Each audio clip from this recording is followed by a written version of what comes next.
Hello and welcome to the I'll Try That Christmas party. I have got one very Christmassy beer. I have a Christmas tree. Okay, classic. We're having a good time. Hello and welcome to the I'll Try That Christmas party. Say it's Christmassy. We've got a special seasonal episode for you guys today, where we're checking the seasonal beers from a load of different breweries, but with a twist. None of us know what the others have as their beers. So we've all gone out, we've all got our different beers from wherever we could, and, you know, some of us it was a bit harder than others. You know, I was very lucky in that I had a beer advent calendar, so all my beers got delivered to me, whereas I know Simmo and Rich are going to be sharing their stories of trailing through the winter wonderlands of the rainy, grey UK to find their beers. And so we're going to taste our beers, give our first impressions, take the others on the journey of what our beers taste, smell, are doing for us. And yeah, so we're a lot more in the same boat as you listeners right now, in that we're all hearing all of this from fresh. Right, Rich, I really want you to start us off with your first beer. Tell us all about it. Okay then, so I had a lot more trouble finding all of my beers to go through. I don't know how many shops I've been round, but nowhere seems to have Christmas related beers. But so what I've gone along the theme of winter related beers. I have got one very Christmassy beer, but the other two you're sitting by a hot fire, you've got a nice hot drink, your family's gathered round. So the first one I'm going to bring up is by a brewery we've already visited before, Thornbridge, which brings us Jaipur beer. You probably remember I wasn't the biggest fan of Jaipur beer when we tried it last time. So I thought, why not? I will try their Chocolate Wonderland Chocolate Porter. Ooh. Oh, that sounds interesting. Yeah. I'm not the biggest fan of a dark beer as it goes anyway, and that's all of my beers are dark beers, so I feel my Christmas party is going to be going well. I might be the one photocopying my backside later on. So, I mean, Rich, you are the one with the office Christmas party background of your Zoom chat right now. You know, you've got a whole festive group of people in the background of yours. Me and my gang hanging out. But as you can see, we are breaking all the COVID guidelines, apparently. That Christmas shot was definitely taken pre-COVID, wasn't it? Okay. But I think just before you try your beer, stand up and show Simmo and I your Christmas jumper. Because obviously we're all wearing Christmas jumpers right now. I have to squat with this angle. Oh, that is amazing. Yep, I've got the Lidl Christmas jumper. That is literally the best thing I've ever seen. It was definitely an impulse buy. I'll put a picture on for not Facebook, Instagram. So I'm going to try this thing, the Cocoa Wonderland Chocolate Porter, 6.8%. It very nicely tells me it contains lactose, so that's good of them. Okay, it's just what you wanted. Here we go. I'm excited. Can't wait for my milky beer. All right, give us your first impressions, because your face said a lot of things then. Give us your first impressions. It's bitter, very, very bitter. So they've definitely gone down the dark chocolate route. I can 100. I was going to say this is a 96% chocolate. Yeah. So I can 100% taste the cocoa, which I like the taste of cocoa, but I don't want it with my beer. This is. But chocolate beers are good. I've had a chocolate beer at least once before, and I thought it was quite good. I can honestly say this one isn't. I'm just gonna go back for round two. Give me a minute. Come on, get it round your mouth. Really embrace the flavour. Oh no! I've had a bit of a gargle. It's gone across all the taste buds. It's not improving. It has this horrible cocoa aftertaste.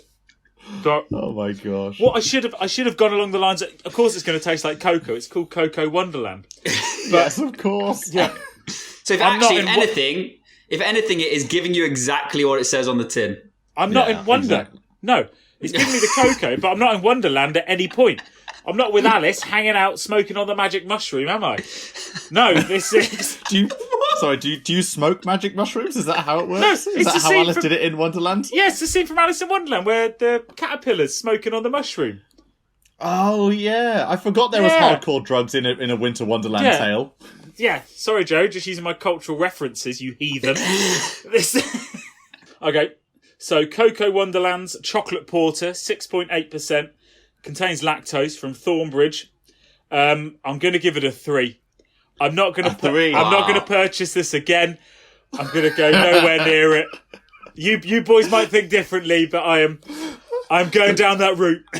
I love it. A 3, you're basically just acknowledging it exists. Yeah, that's it. Yeah, it's there. It's there. Yeah.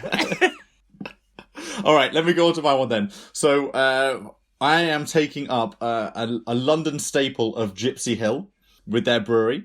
It's a South London based brewery. This is their snowballer. You guys can see this? Yeah, it's cool. So the can art design is, you can't see it with the video, is basically a kind of a caricature of a person inside a snowman outfit with the head off. So he's just holding the snowman outfit underneath. And it's a Mandarin Pale Ale. Ooh. So I'm quite interested by that. And how it gets its Mandarin is that it's a mid-strength pale ale stuffed full of Calypso, Centennial, and Mandarin Bavarian hops. Well, it says that this goes well with frosty evenings and wrapping up warm. So, as the days are getting darker here in the UK, this seems like the perfect thing. So let's give it a go. Yes, a lot of the tastings of the buds going on right now. So yes, I can taste the fruitiness, I suppose. It is a pale ale after all, by a modern craft brewer. It's making my mouth water, like in a really good way. It's tantalizing my taste buds. Ooh, got the thesaurus out for that one. Wow, it says that it's loaded with 300 kilograms of mandarins. It's not sweet though.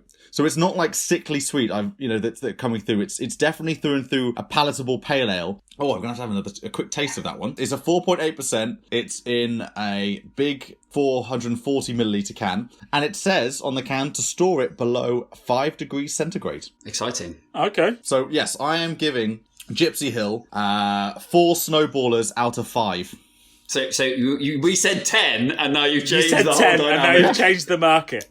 Yeah, this one felt like it needed its own specific. So it's an 8 out of 10. system. So it's an 8 out of 10. Okay. No, it's a 4 snowballers out of 5 snowballs. Okay, I'm sorry. Simmo, can you get with the grading system? It's a constantly moving process.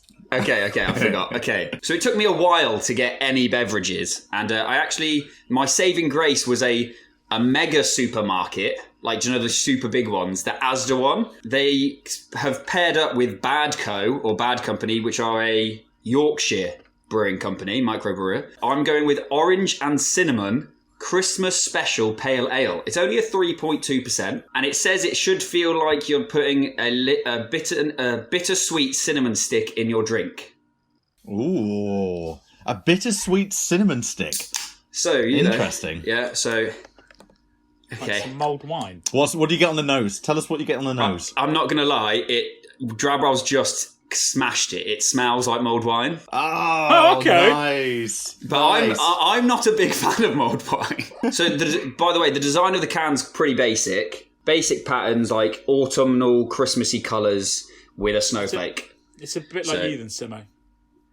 Thanks, mate. Yeah, right, okay. Basic. Either insult works. I'm just going to say this. I feel like all I've done is eat an orange peel, but I feel like it tastes like, do you know the grind that you get when you grind this outside of the orange? Surely it's called a rind, isn't it? That's whatever it is. Right.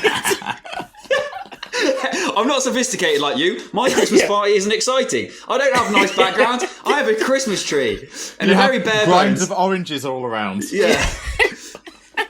hey. It tastes like somebody's got water and they've just put orange zest and squeezed it in. Okay, so this is Bad Company Brewery from Yorkshire. I'm going to have to give it 3 orange zests out of 7. No, I like that. But I did think you were going to go with 3 orange grinds. Like, I can't taste the cinnamon that they're raving about, which is disappointing. Okay. Oh, but you could smell the cinnamon because it smelled like mulled wine, but it Yeah. didn't come through in the taste. So Interesting. Yeah, so it smells like it, but it tastes like the orange. I'm going to rustle in my big sack over here to pull out another festive beer for me to try. I'm just gonna do some. You certainly no innuendo meant by that none one, though, Rich, whatsoever. surely? Russell, You're disgusting, boy. Russell. So I've gone for Yule log. Yule log, which okay. Traditionally we all know as a lovely chocolate dessert that you may have after Christmas dinner. Oh yeah. So Yule log, but they've gone down a different route. They've got Yule log and then a picture of Santa taking a poo down a chimney. You can't say poo. Why not? yeah. Something poo down the chimney. Stop saying it. It's a chimney. It's a chimney. Santa having a poo down the chimney. It's not a chimney. That's what it's you're a held up chimney. To be fair, now I've heard him say it it's coming out your mouth. I can't not hear you saying chimley. Chimney. He's having a poo down the chimney. What? And say that again. Not the middle bit. It's a chimney. He's the chimney. It's a what? A chimney? It's not called a chimney. It's a chimney. It's a chimney. I've known you for a couple of decades now, and I cannot believe this is the first time I'm hearing you say chimney. It's chimney. Well, I'm just going to open it up live. So it's in a bottle then. So it's in a bottle. It's a dark ale. I got this from a little delicatessen, I believe called Charnbury Delicatessens down in Weymouth. The only Christmas beer they had in there. So my initial swig, and let's see how this goes. Oh, straight for the bottle. I like it. That's much nicer than the Thornbridge Cocoa Wonderland. So I'm going along the lines. It tastes a lot lighter than what I was expecting. When it said dark ale, I was thinking something more along the lines of like a stout or something like that. But yeah, like a hobgoblin, slightly darker and slightly hoppier than a hobgoblin. It's got a nice little bitter afterkick to it. Actually, very, very drinkable, and I would definitely have this again, which is surprising. That's big accolades, given the fact that you said you were just telling me off air that you're not really a big fan of dark beers. No. So the fact that a stout is winning you over, that's amazing. Okay, so I'm just going to read you this on the side of the bottle. You've opened the presents and struggled to hide your disappointment. You've stuffed yourself with a bone-dry turkey, overindulged on Christmas pudding when you don't even like it. So now why not relax, sit down and enjoy a nice, slow, satisfying Yule log. Ah, that's better. Cheese and crackers, anyone? Is what's written on the side of the bottle. Have you guys ever heard of direct beers? I took a look on their website, and they seem to do novelty wrappings of their beers. So all of their cover art and everything like that is down like the comical line and all that sort of stuff, and stuff you'd buy your dad for their 40th birthday. So how many Christmas chimleys is this out of?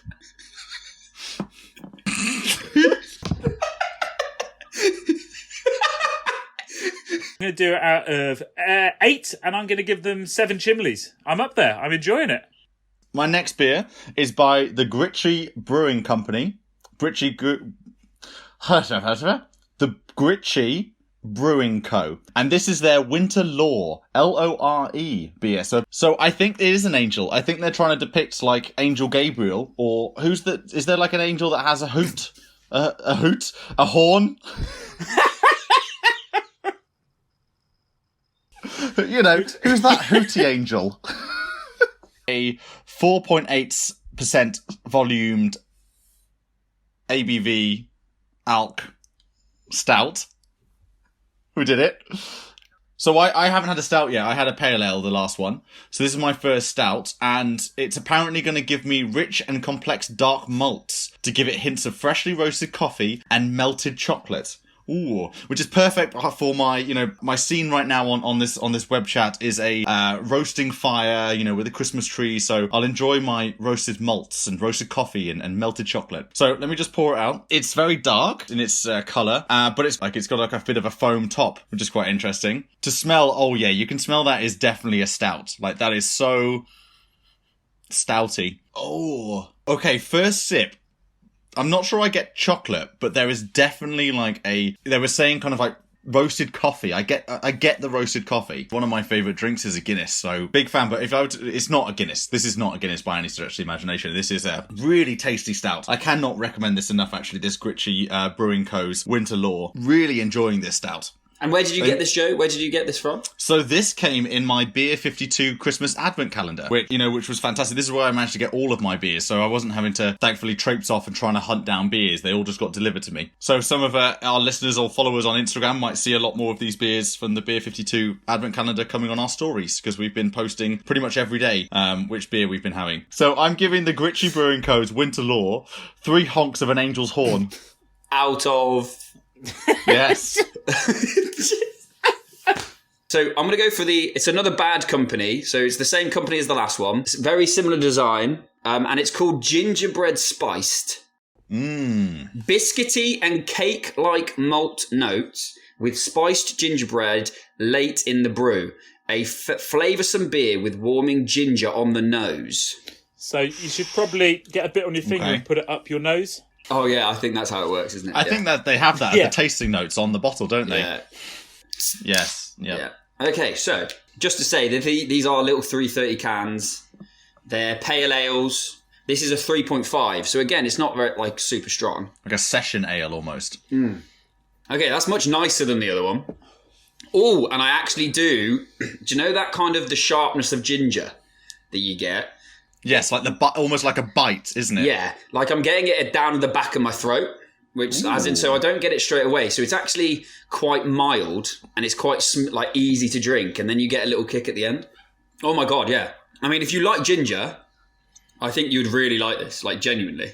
It's not very strong, it's not overpowering, it doesn't kill you with ginger. Because I think if it was too strong, it'd be a nightmare. That'd be a real rubbish way to go. I'm going to have 7 gingerbreads out of 9. Oh, so you've almost got enough for a house. Yeah, but actually, I think though, because it's a 3.5 as well, it's not going to knock your block off, which is actually quite nice, really. Because as you said, it's a proper session ale. That sounds like a good Christmas Day beer. Something that you've got the Christmassy feel to it, but it's not too heavy, and you're not gonna be making a bit of a tit of yourself. No, and it would also be cracking with a couple of biscuits, I reckon. Yeah. Ginger nut biscuits. Is that a combination? Biscuits and beer? Well, do you know what? It should be. And yes, I'm going to declare this. This gingerbread spice should be consumed with ginger nuts. I was just going to say, it's going to be my other podcast I'm going to host. Biscuits and beer. Why would you set up a rival beer company, like a beer podcast? You have one. I really like biscuits. Because Drabble just wants to confuse everything. I want to watch the world burn. And are you specifically just talking about biscuits in that podcast? Or you're not allowed to talk about beer because you already do that with us. So it's just you sat in a room. Why don't you just have a biscuit podcast, a biscuit review? Because I'm going to drink an unspecified beer whilst consuming an unpleasant amount of biscuits. We're going with this. Rich, give us 5 biscuits that you're going to be doing. Well, of course, the hobnob, because the chocolate classic. hobnob, fantastic. Oh, the chocolate one? The chocolate one, that's the original. That's different. No, they're very different. Well, so now you see, you're now already struggling. Well, the first podcast is going to be a debate between which is better, the hobnob or the chocolate hobnob. And I believe it'd be an excellent segment. Simmo. Well, it's the fact that you didn't start with the classic rich tea. Because rich tea's a naff. Nah, I wouldn't be starting with a rich tea. No one will tune in if you start with a rich tea. It's Richard. It's like, hey, I'm Richard with a rich tea. And that could be the photo. No, Perfect. that could just be his persona name. You could just call hi, I'm Rich Tea, and this is my biscuit podcast. So what I've gone for an old faithful company that we all love, Brewdog. And once again, as I said, I was struggling to find Christmassy beers in just shops in general. So I've gone back down the hot chocolate route, okay? I want you boys to close your eyes, and I want you to imagine... I think the listeners at home should also be closing their eyes as well. Obviously not if you're doing something that's dangerous. Or driving, because if you're listening to this while you go to work, please keep your eyes open. So I'd like you to imagine you're in Mexico. Never been. So hang on, let Simmo tell us, let us all transport through Simmo's words. Simmo, what's happening right now in Mexico? Okay, so it's sunny. Right, good start. Okay, really sunny. Really hot. You're sweating a lot. Really, you've worn cotton because you think it's good, but it's actually just really sweaty, and you're really annoyed about it. And you're really hot, and you're wearing those shorts that you used to think were really a decent kind of length, but you've realised you've got a bit of a holiday weight, so they're now just a bit tight around the waist. So you're a bit like, oh god, I'm really hot and sweaty, and the shorts are too tight. And then you're walking down, it's really busy. Yeah, and you're wearing one of those hats that you shouldn't wear, and you've got the sun cream on each cheek as well. Because you're a British tourist. No, I'm just gonna... So we're in Mexico. I'm fully there now. I'm immersed in Mexico. You're welcome, everybody. You're welcome. And as we all know, Mexico's quite hot. What's that one drink you really want when it's hot? Something we spoke about before. We're going for a Mexican hot chocolate stout. Okay. That's probably not what I had coming to mind, if I'm honest. The West Indies, like the biggest selling thing is Guinness, isn't it? So it's Africa. Africa is the number one consumer of Guinness outside of Ireland and the UK. Isn't like Chile or Peru, aren't they like mole? It's like because of like the Incas, they've been using chocolate to cook with, and they've had chocolate for like so long. So because chocolate is grown in cocoa plants are grown in those areas. Like being diabetic, none of this stuff really kind of appeals to me anymore.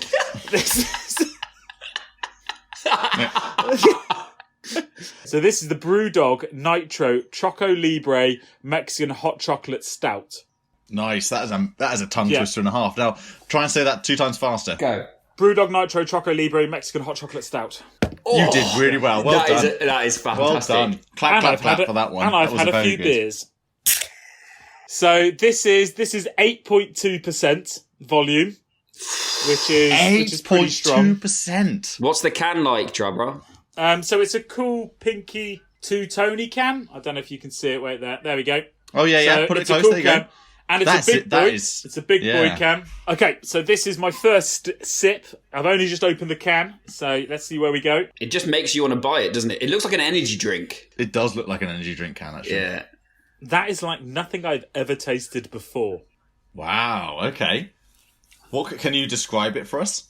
Can you actually taste the chocolate? Because that's what. So yeah, so I can get the choco taste sort of thing, but it's not as overpowering as the other one I drank, the Cocoa Wonderland sort of thing. It's quite subtle. It's got a little bit of a kick to it, sort of thing, as it says. It has a slight peppery taste to it, which I can definitely taste. It feels quite thick. That feels like an odd thing to say. It feels a bit more thicker than most of the stouts and stuff that I've tried before. As in like syrupy? Yeah, I'm going to say I would recommend trying it, but it's definitely something you could not drink regularly. And it wouldn't be, I don't think it would be anybody's favourite drink, but you know what? It's all right.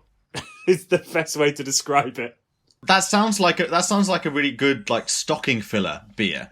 Like if you were to give your family a beer that they would try once, but they won't make it a staple. Oh, you've just poured it out into a glass, Wow, and it obviously that's is dark. very dark. That is Thick. dark. It's like That does look delicious, though. And it looks very thick. It does look thick. so. It's kind of like that. It's a bit like chocolate milkshake consistency. Wrap it up, Rich. What are you going to rate with that one? And tell us again what it is again. Brewdog Nitro Choco Libre Mexican Hot Chocolate Stout, 8.2%. I'm going to give it 4 nitros out of 6. Following on the stout train, all aboard the seasonal stout train, as we seem to be for these Christmas beers, the Virginia Beer Co. It's their Evil Santa, and it's a spiced milk stout. All right. Well, here you go. I've just opened the can. Oh, it's in a big can, a 440ml can. Oh, a smell out of the gate. It's very much like when you go on a brewery tour and you can smell the hops and the malt. It's really like the malt tasting when you're in the malt room. Yeah, I mean, I'm literally smelling it right now, and I've been transported into a malt room in a brewery right now. Really interesting. And if you've ever been into a malt room, you'll know that it's of such a distinctive smell. I mean, it's malts, but, no one's actually, it's very rare that you get to smell a whole malts, in its process. And actually, it's very hard on the nose. It hits you. Like it makes you feel warm, because a malt room is very warm as well in the brewing process, because obviously it's at the heating temperature stage of the brewing process. So it's warm. It's got this like distinctive malt smell going on. And it's weird how just that sniff through the can, he's quite literally transported me to a malt room. That's very bizarre. Are you pouring it out? Oh, that looks thick. So it's the consistency, yeah, so it's very dark, as you'd imagine, from a stout. I've got to wait a couple of seconds. I've poured that out pretty terribly, and I've got a massive foam head on it. I mean, with regards to stouts and like the pale ales, I've had a few pale ales that have gone for like a Christmas theme. Does a stout feel like in England where it gets cold? Do you think a stout kind of suits the Christmas theme a bit better? I feel a stout is more Christmassy in the aesthetic. I think I always consider a lighter beer and stuff like that to be very much more summery, very more Christmassy. You're looking at festivals, hanging out in beer gardens and all this sort of stuff. And then, like stouts and everything like that, I do see them more Christmassy. They're darker, they're more filling, they feel more warming and stuff like that in that sense. So this is the Virginia Brewing Company from Virginia in the US, and this beer won the 2020 Brussels Beer Challenge Award, the bronze level for the winter ales. So the Brussels Beer Challenge, which is an annual beer festival in Europe, very prestigious, really big. It's recently been won, and this won 3rd place in their winter ales category. So that is really, really good. This must be a very good beer then. Go on then. Well, we'll see. Wow, I think I've never had something that tastes so much like nutmeg. Like cinnamon. It's such like a Christmassy or winter holidays taste, which is you usually smell that, don't you? You smell like kind of being in a winter, cooking in winter, mulled wines. But this definitely just tastes and smells like a winter wonderland. Winter spices, definitely I'm getting spices from it. Not in like a hot way, but in a flavour way. When it comes to the spices, I'm definitely getting the cinnamon, I'm getting the nutmeg. Is it quite a heavy drink? For what it looks like and how I've described it, you'd think it would be really thick, you'd think it'd feel quite heavy, but actually it's the contrary to that. It feels really light, actually. This is going down really well for something that is so dark, and it tastes very flavoursome, like really flavoursome. So much so, Bernie in the background, he's smelling the malts and he's like, I love this. This smells great. So this is a 7% ABV. Now, the milk stout side of things, I was kind of expecting it to be a bit smoother, if I'm honest. Kind of have this quite long finish. Whereas I feel this one is very much just hits the tip of your tongue. You get an explosion of flavour, but like not even subtle, but it kind of, it grows on you. But it definitely doesn't feel smooth. It's like all at once and then it kind of dissipates and goes away. I will say, giving the Evil Santa a rating, I would definitely put Evil Santa on the good boys and good girls list. I mean, it's a great name for it. I mean, the can itself is all black in the background, and it's got a silhouette of a Santa Claus wearing sunglasses, and he's got like a big bushy beard, and he's got a grimace on his face. It's all by like a silhouette, so it's very artistically done. Yeah, I mean, it's Evil Santa in the sense that it's a wintry ale, and it's a head turner. Like, I would grab this probably again, maybe get someone else to try this. I've got another pale ale and it's a beer from London Beer Factory, which is southeast London. Oh, I've seen them. They've got some shops around. So it's a very festive-y colour. They've got their logo as the main kind of attraction, and it's kind of like liquid flowing everywhere, which is quite nice, like red colours and pink colours. It's called Sour Solstice, which is obviously winter solstice. Blood orange and cranberry sour, 4.8%. So I just wanted to read this because I was wondering if you knew about it. So it's this classic Berliner Weiss. Yeah, so, Berliner Weiss beer. So what is that exactly? A Weiss beer is like a white beer that comes from Germany, so it's used with different, similar to I guess like a lager pilsner, but it's not. It's a Weiss beer. But a Berliner Weiss is a very specific take on that Weiss beer, which is, as you can imagine, come from Germany and from Berlin. Okay, also, it says, coincides with two solar phenomena, I can't say that word, and seasons. Tart cranberry with aromas of blood orange, balanced by the addition of lactose for increased body, reflects the contrast of these two annual events. Refreshing, sharp, moorish. It's supposed to be, its malt is Pilsner and wheat. It's in a 330 can, so it's not too big. And it's actually pink in colour. Okay. Which is the weirdest thing I've ever seen. It looks like a pink lemonade Lucozade. It's really amazing. It's like really fascinating. It is really sour. It's like, do you know when you have those sour sweets that you put in your mouth and you like on your tongue? Oh yeah, like like a sherbety thing. Yeah, and it's drying my mouth out like quite a lot already, and I've had a couple of sips, hitting the back of my throat. It's like I'm having like a bit of sherbet every time I drink. It is really unique. So is it sweet? You're sounding, as you're describing it, very sweet in taste. Yeah, it is very sweet. It is very sweet. So the cranberry. Do you know when you have cranberry juice? That is absolutely. It's so weird to have that in a beer. My experiences with cranberry juice is that very distinctive cranberry taste. But actually, the more you drink, the drier your mouth feels. I really like it, but I feel like if you had a couple of cans of this, you'd need like 2 pints of water.